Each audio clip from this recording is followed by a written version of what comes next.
Dili matago nga suliran yun sa matag kagamahan ng lokal ang mga basura sa tagsa-tagsa nila ka mga dapit. May gihanay sila mga programa aron lang maminusan ang suliran sa basura. Apan nanginahanglan usab og paningkamot sa kagamhanan sa pag-abag sa mga lumulupyo aron sa pinaagi nini kapanalipdan ang kalikupan. Si Chona Carrion sa iyang RTV Presents.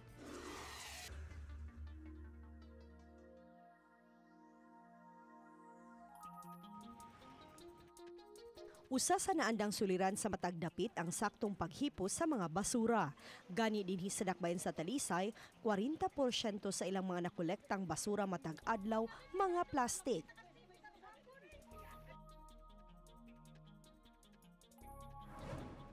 Sagad nga basura ang makitaan nga mag-utaw-utaw sa kasapaan o hinungdan sa pagkabara sa mga kanal. Usa sa programa sa Ecological Solid Waste Management Office mao ang plastic waste diversion nga gisugdan ni atong Hulyo sa miaging tuig. Dinhi sa barangay Poblasyon, ang mga city aid o pipila ka volunteers may gisangunan sa pagunting-gunting sa mga nakolektang plastic. Mga plastic kini nga ilang sinilhig o baka mga plastic nga gikan sa manindahay sa dakbayan. Daan nila mga uban, ma'am. Ang uban po sa kanang tindahan din ha. Nga na ko, uban, pinunit na mo. Manglibis ang bidaan, manilhig. Wala na may trabahoon. Awan mo na may panilhig, kanina mo trabahoon. Isulod sa mga bottled water ang gigunting-gunting nga mga plastic nga himuong mga lingkuranan.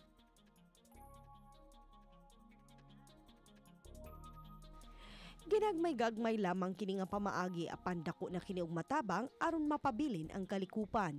Nag-suffered ta sa daghang kaayo mga plastic waste. Nangitag pamaagi kung saan ato may diverted ang ato ang plastic into reusable one ba.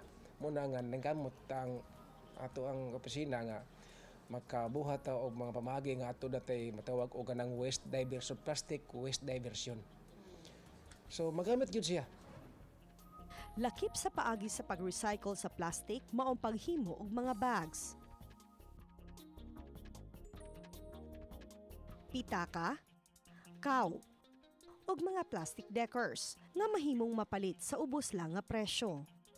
Nang hinaot si Nierves nga sundon unta kini sa 22 ka mga barangay sa dakbayan sa Talisay.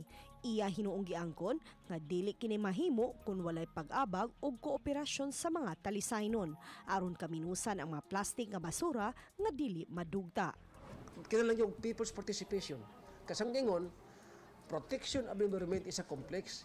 It is a share of responsibility.